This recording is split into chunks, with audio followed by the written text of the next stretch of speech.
sem mais delongas, o CNN 360 faz nesse momento. Eu quero agradecer demais ao nosso produtor, o Jorge, que viabilizou a edição, né, dessa entrevista aqui. Hoje ela não podia ser mais oportuna. Nós vamos ouvir o ministro da Justiça e da Segurança Pública, o homem que está, inclusive, à frente, cuja atribuição é comandar os atos ali, né, supervisionar os atos e a legalidade dos atos da Polícia Federal.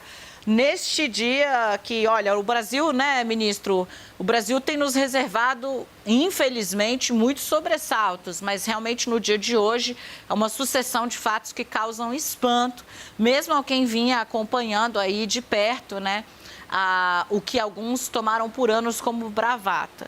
Ministro, muito boa tarde, seja muito bem-vindo. Obrigada por falar com o CNN 360. Mas eu não posso abrir a entrevista falando de outra coisa que não a descoberta de que seu antecessor guardava dentro de casa a minuta de um decreto que, na prática, previa um golpe, o fechamento de um braço do judiciário brasileiro, o fechamento da justiça eleitoral. Isso num cenário de derrota desse grupo nas eleições. Eu sei que as investigações estão sob sigilo, o senhor tem o dever de resguardar o sigilo, mas qual é a gravidade do que está em curso no Brasil hoje e qual é a gravidade da situação jurídica desse homem, Anderson Torres, delegado de Polícia Federal, portanto, subordinado também ao Ministério da Justiça? Daniela, é um prazer falar com você, com todos aqueles que nos acompanham. Como você disse, é espantoso e, ao mesmo tempo, gera indignação. Eu não tive o documento, eu não conheço o documento, mas há essas notícias da existência desse documento, inclusive já noticiado pela imprensa, e pelo que consta de tais matérias, era um decreto, como você menciona, um golpe de Estado. O que enfatiza que o que nós vimos aqui no dia 8 de janeiro não foi algo isolado. Na verdade, foi um elemento de uma cadeia, um elo de uma corrente golpista no Brasil, em que havia atos preparatórios espantosos, como esse decreto de intervenção militar no Tribunal Superior Eleitoral.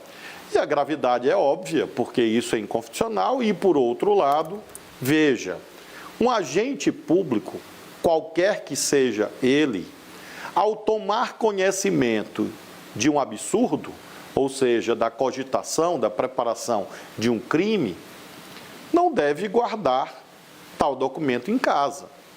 Ele deve tomar as providências de apuração, porque é um dever do agente público evitar a perpetração de crimes. Então, é algo realmente que mostra que, infelizmente, essas ideias de fechamento do Supremo, do Congresso, de impedir a liberdade do povo brasileiro de escolher pelo voto popular os seus governantes, foi posta em ameaça e todas as tentativas fracassaram, inclusive a tentativa do dia 8 de janeiro. Ministro, eu estou aqui falando nas redes sociais, o senhor sabe, né, como a gente trabalha, que vou informá-lo agora, porque parece que está nos ouvindo o seu antecessor. Vou informá-lo agora do conteúdo da postagem de Anderson Torres. Ele acabou de escrever nas redes sociais. Eu vou ser fidedigna em todas as vírgulas. Anderson Torres disse o seguinte, abre aspas, no cargo de ministro da Justiça, nos deparamos com audiências, sugestões e propostas dos mais diversos tipos. Cabe a quem ocupa tal posição o discernimento de entender o que efetivamente contribui ou não para o Brasil. Havia em minha casa uma pilha de documentos para descarte, onde muito provavelmente o material descrito na reportagem foi encontrado. Tudo seria levado para ser triturado oportunamente no Ministério da Justiça e Segurança Pública. O documento foi apanhado quando eu não estava lá e vazado fora de contexto, ajudando a alimentar narrativas falaciosas contra mim. Fomos o primeiro ministério a entregar os relatórios de gestão para a transição. Respeito à democracia brasileira. Tenho minha consciência tranquila quanto à minha atuação como ministro. Ele diz, então, basicamente, ministro Flávio Dino, que recebeu esse documento quando estava fora do Ministério da Justiça, guardou esse documento em casa e que levaria para triturar no Ministério da Justiça e Segurança Pública, porque entendia ali o que efetivamente contribui ou não para o Brasil e, bom, aparentemente ele achava que não, mas deixou em casa. Veja, não me cabe julgar concretamente este cidadão em relação aos seus atos. Existe a Polícia Federal, existe o Ministério Público, existe o Poder Judiciário. A única coisa que eu posso afirmar à nação brasileira, que se um dia alguém me entregar um documento desta natureza, na condição de ministro da Justiça, será preso em flagrante, porque se cuida de uma ideia criminosa, de algo criminoso. É um crime contra o Estado Democrático de Direito. Veja que o tipo penal fala em tentar impedir, restringir os poderes constitucionais. Então, certamente, no meu caso, eu não guardarei ou guardaria, não triturarei, e por isso mesmo tenho a certeza que ninguém jamais vai me apresentar uma ideia desta natureza. Ministro, sobre os indícios colhidos até agora, né, sobre o que aconteceu no dia 8 de janeiro, esse ataque estrondoso à capital federal, a gente veio num esforço de remontar esse dia ao longo dessa semana. Agora, muito já foi feito pela Polícia Federal, por outros órgãos de inteligência. Qual é o estágio em que estão as coisas até agora, ministro? Porque já vem aí uma busca de responsabilização. A gente já tem 52 pessoas identificadas pagando o ônibus golpista. A gente tem empresas do Paraná e de São Paulo pagando o ônibus golpista. Tem várias ações acontecendo. Um saldo do que já tem na rua até agora e do que mais está por vir. Nós estamos trabalhando em torno dos núcleos de perpetração desses graves crimes. Nós temos a identificação de executores, ou seja, pessoas que estiveram em Brasília, que destruíram prédios, invadiram, etc., a imensa maioria dos quais foi presa em flagrante. É importante explicar a todos os telespectadores que, mesmo a presença no ato golpista, mesmo que a pessoa não tenha destruído nada, mas ainda assim ela cometeu um crime, porque ela tentou depor um governo legitimamente eleito. Então, todas aquelas pessoas cometeram, na nossa avaliação, na nossa visão, a última palavra, claro, é do Poder Judiciário, mas que há esses indícios do cometimento desses crimes. Nós temos aqueles que financiaram, organizaram, nós temos nos debruçado em relação a isso, essas informações mesmo que foram transmitidas à Advocacia Geral da União, visando a indenizações de danos, há outros nomes que estão sendo pesquisados, e nós temos o núcleo dos mandantes, incitadores e os mandantes. Os incitadores são aqueles propagandistas do cometimento de crime. Lembro que o Código Penal diz que incitar alguém a cometer um crime é crime. É importante explicar, Daniela, tecnicamente essas coisas, para mostrar que nós estamos agindo estritamente nos termos da lei. E nós temos o núcleo dos mandantes, que aí essas apurações que estão evoluindo, já tratamos disso há pouco, quando há pessoas que podem ter participado indiretamente ou então mediatamente, ou seja, eles não estavam na cena do crime, mas de algum modo participaram do itinerário criminoso. Ministro, eu acho que o senhor já estava conectado, ouvindo a minha falação sem parar aqui. Quando eu trouxe a notícia, eu recebi e já trouxe para o ar a peça assinada por 79, segundo meus colegas conseguiram contar aqui, procuradores da República, enviada tanto ao PGR Augusto Aras, quanto à Procuradoria da República da primeira instância, porque se um não abrir, o outro abre, já que Bolsonaro não tem mais foro de prerrogativa de função. É uma representação na qual acusam exatamente, né, os indícios, abro aspas, fortes de que Bolsonaro promoveu crime de incitação ao 2 dias depois dos atos criminosos, postar em sua rede social um argumento que era exatamente a pauta dos golpistas. Isso quando se avizinhava, ministro, o chamamento para um novo ato, com já esse coordenado, né, comandado a coordenação da segurança pelo interventor nomeado pelo senhor, né? O que eles dizem aqui é que querem a expedição de uma ordem imediata para o provedor onde Bolsonaro postou, evitando que os registros sobre essa postagem feita pelo presidente às vésperas, ex-presidente, às vésperas desse novo chamado, se percam. Eles querem também ouvir especialistas de comunicação política em movimentos extremistas, porque, como a gente falou, isso ontem soou como apito de cachorro, né? Aquela coisa que para muitos vai dizer quase nada, mas para os extremistas engajados é uma senha de ação. A oitiva também nos grupos que monitoram os apoiadores do Jair Bolsonaro e um interrogatório do ex-presidente. Isso foi o que foi representado agora, há poucos minutos, por 79 procuradores da República, tanto a Aras como a Procuradoria da Primeira Instância. Eu acho muito importante que o Ministério Público Federal, assim como os Ministérios Públicos Estaduais, possam cumprir as suas funções. É sinal de liberdade democrática no Brasil, sendo retomada na sua plenitude. Então, são providências que eu diria que se baseiam em indícios, até porque, Daniela, há uma repetição no chamado modus operandi, ou seja, a forma de proceder. Essa história de postar e apagar, posta e apaga, não é a primeira vez. Isso aconteceu diversas vezes. Qualquer telespectador lembrará e qualquer jornalista pode reportar em que havia esse método. E esse método exatamente que levou ao dia 8 de janeiro. O dia 8 de janeiro, esse Capitólio brasileiro, a tentativa vil, indigna e fracassada de um golpe de Estado, se insere em outras tentativas pretéritas. Houve tentativas antes de invadir o Supremo, de invadir prédios públicos, de instigar militares, os próprios acampamentos. Este mesmo preceito do Código Penal que trata da incitação de crime diz também, em um parágrafo, que é crime incitar animosidade entre as Forças Armadas e as instituições civis e os poderes constitucionais.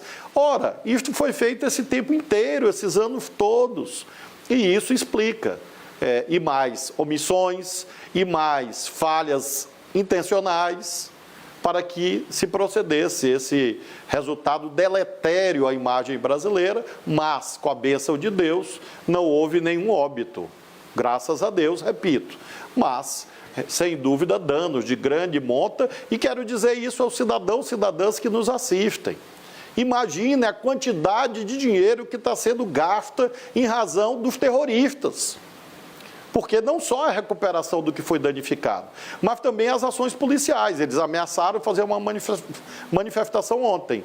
Todos os estados tiveram que se mobilizar, colocar polícia, reforçar efetivo, deslocar efetivos. São milhões de reais que poderiam estar indo para a educação, para a saúde, para tapar buraco das ruas, mas estão sendo, nesse momento, investidos na proteção das instituições contra terroristas. Então, isto também diz respeito a esta questão do dinheiro público sendo direcionado para combater terroristas que deveriam se conformar com a derrota eleitoral e aceitar o resultado e, por isso mesmo, esperar a eleição de 2026. Ministro, eu vou pedir paciência do senhor. Eu vou trazer 2 dos meus colegas, pelo menos, aqui, porque se eu não abrir espaço a eles, eles vão ficar chateadíssimos comigo. Eu não posso perder a minha base de apoio aqui na minha pequena assembleia. Vem para cá, Yuri Pita, direto de São Paulo, falando com o ministro da Justiça, Flávio Dino, nesse 12 de janeiro, também realmente histórico também no Brasil. Yuri.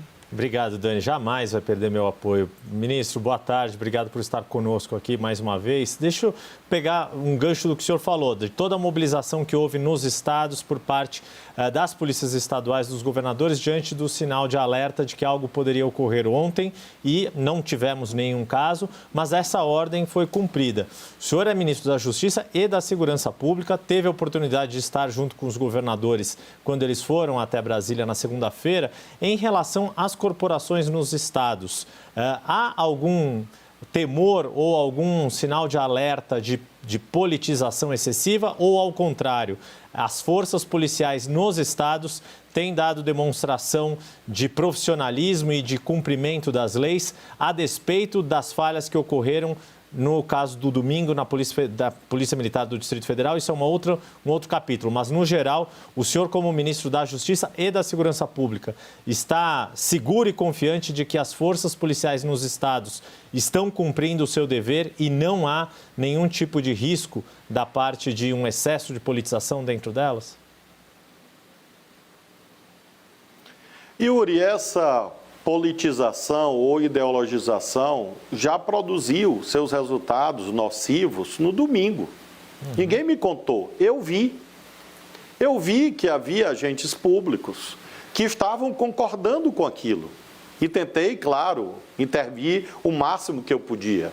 Ou seja, houve um problema coletivo de comando, de falhas, erros, crimes, omissões, isso a investigação vai dizer, e havia também, não há dúvida quanto a isso, uma certa adesão silenciosa, não de todos, mas de alguns.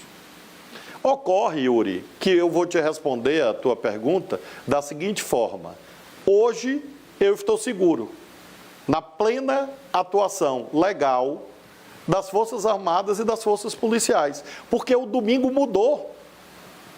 O domingo mudou a percepção coletiva quanto ao que esses grupos representam.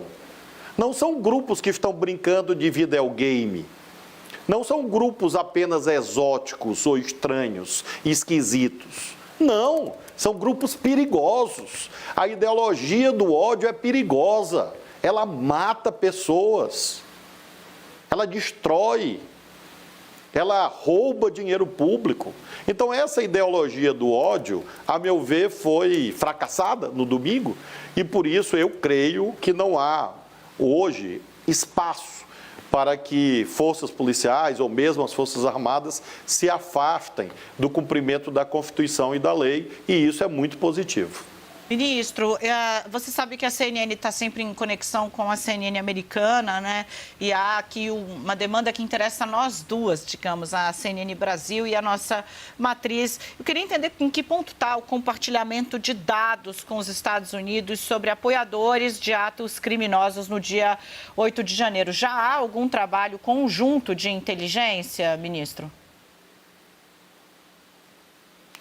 Nós concluímos a fase relativa aos autos de prisão em flagrante, que foram milhares de autos de prisão em flagrante, cerca de 1.400 a 1.500 autos de prisão em flagrante, e agora as equipes se voltam para os inquéritos, que abrangem esses atos de investigação interna e, ao que tudo indica, veja só, segundo os indícios agora disponíveis, haverá também essa dimensão internacional, porque a orientação que me cabe dar, na medida em que eu não dirijo inquérito, eu não mando inquérito, quem manda é o delegado, é o Ministério Público e a Justiça, o Poder Judiciário.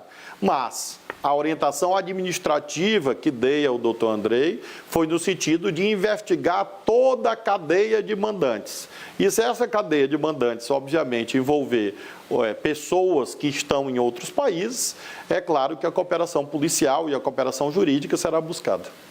Ministro, Leandro Rezende, do Rio de Janeiro, para falar com o senhor. Leandro, aqui do nosso time do CNN 360, ouvindo Flávio Dino, nesse dia de hoje, em que, bom, ele declara que recebesse uma minuta, né, tratando de golpe de Estado, fechamento de um braço da Justiça, daria ordem de prisão, não guardaria em casa, nem trituraria nos gabinetes do Ministério da Justiça. Isso aconteceu com Anderson Torres, que está voltando, segundo informa, amanhã para o Brasil para se entregar. Ele foi preso por ordem do ministro Alexandre de Moraes. E, Leandro, querido, com você. Valeu, Dani. Ministro, obrigado por estar conversando com a gente. O governo Lula pretende, quando o Congresso voltar os seus trabalhos, mandar algum projeto de lei, alguma mudança nas regras de relação entre as polícias estaduais, as polícias militares nos estados e o governo federal? Há alguma coisa pensada especificamente para o Distrito Federal, tendo em vista o que a gente viu agora em Brasília, para que isso não se repita mais, ministro? Leandro, em relação aos estados, de um modo geral, nós tivemos ampla colaboração. Nos dias que antecederam ao dia 8, eu próprio falei com o governador Tarcísio de São Paulo, com o governador Cláudio Castro do Rio, com o próprio governador Ibanez, e todos se comprometeram com a manutenção da ordem pública, que é uma tarefa estadual. Então, nós não temos até aqui nenhuma razão para propor mudanças em relação aos estados. Mas, em relação ao Distrito Federal, sim, nós estamos estudando no pacote da democracia, que vamos propor ao presidente Lula, uma revisão disto na medida em que o Distrito Federal não é um estado, é um ente híbrido, e cedia os 3 poderes federais, que não podem ficar reféns aos problemas da política local.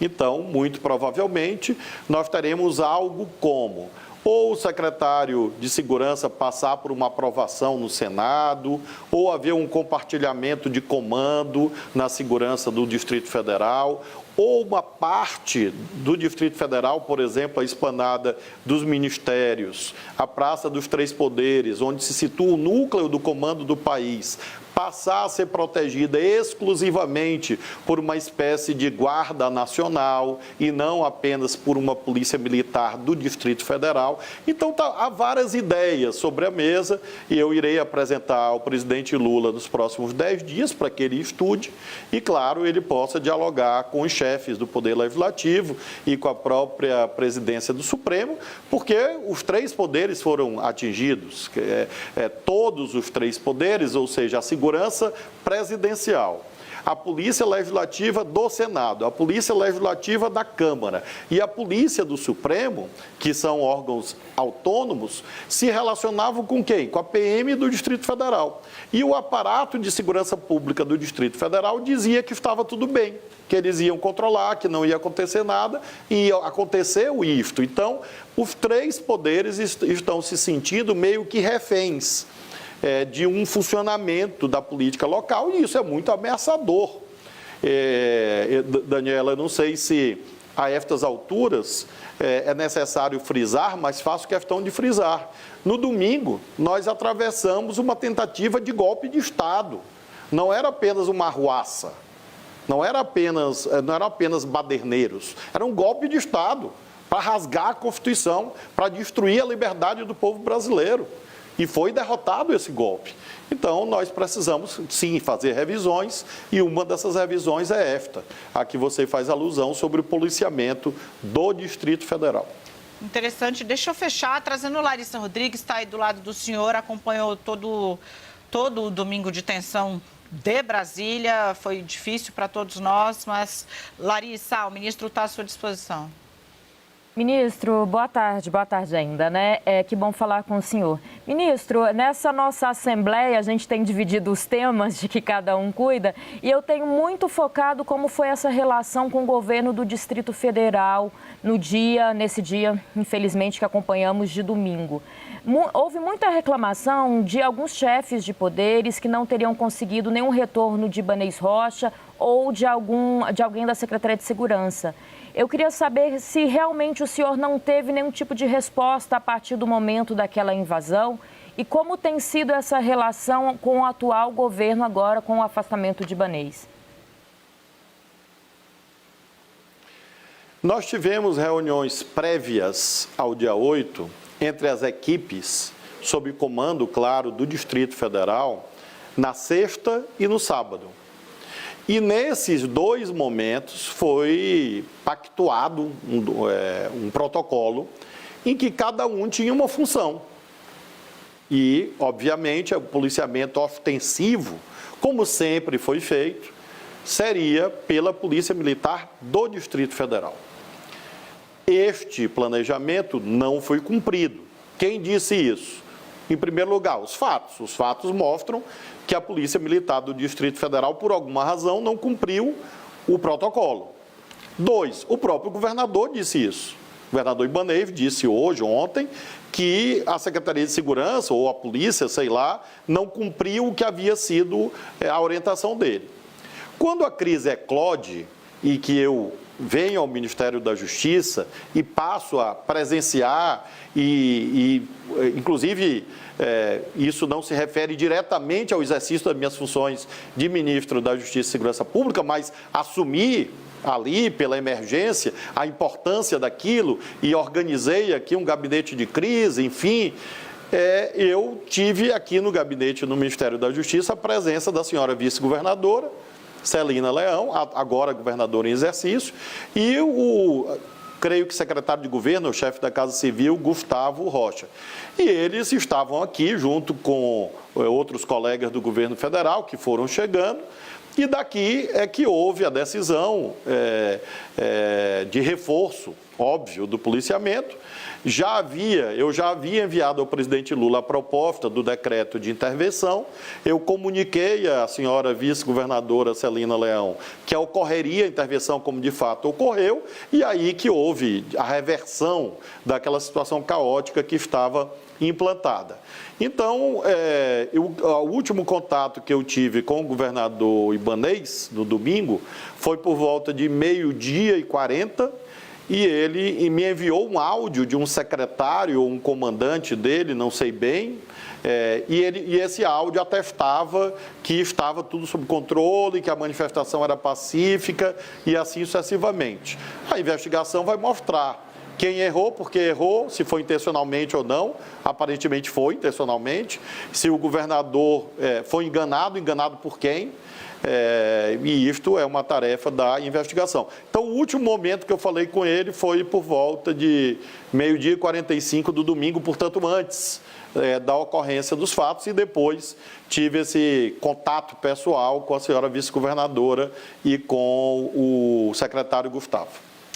O ministro, ele assumiu de vez a tese aí na defesa dele de que foi alvo de, abre aspas, sabotagem. Como o senhor disse, a investigação é que vai dizer. Ministro, fomos até o limite da nossa hora. Muitíssimo obrigada. Desejo ao senhor melhor sorte, porque, pelo amor de Deus, vem para 12 dias de trabalho.